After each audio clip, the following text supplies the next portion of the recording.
As of right now, I think that the WEC has served its purpose in building some new stars and helping educate the people and bring more MMA to the people. But it's kind of at a point where they're starting to pour more money into the UFC, and are they going to put that money into the WEC? If they are, then I think it's great. But I think it'd be fine to move the weight classes to the UFC. No, I don't think so, because then there's less fights for you guys going to be. I think they should keep it separated.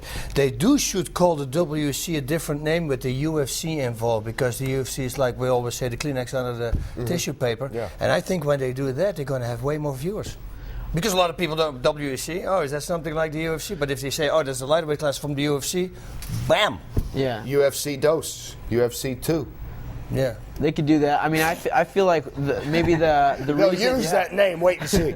Maybe the reason for beginning with the WC was to provide more fights. They know that there's fighters out there and kind of become their own competition. Now they have 2 networks, 2 sets of sponsors, 2 different, live gates. But as long as they get the okay to put those shows on other networks, because I imagine they probably have a deal with Spike where they're the only holder of the UFC, and so if they can scratch that and say, all right, we have this other UFC kind of show on a different network, but it depends how networks work with that. But I mean, I think whatever the case, we need to keep growing the lightweight fighters, and whether it's the WC or the UFC. Where do you go next, Chad?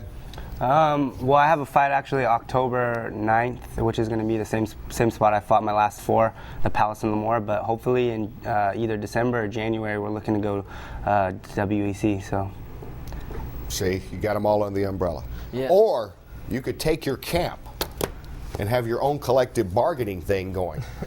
Should you want to, after one more fight, you have one deal left, right, with the WEC. Yeah, I have one more fight with the WC, and I'm trying to work things out with them. We're negotiating, and we'll see where that goes. I think as far as mixed martial arts goes, there's a couple of options out there. There's Japan with Dream, and you hear mixed things about the stability of that organization. And there's Strike Force, and if they get on CBS, that's going to be huge for the sport. But there's no doubt that Zuffa's the leaders, and at this point right now, I'm trying to work that out, but we'll see what happens. And I don't think that I'm going to be pushing Dana or Lorenzo around with my team of guys, in a perfect world maybe, but those guys have a stranglehold on the mixed martial arts world at this time. Yep.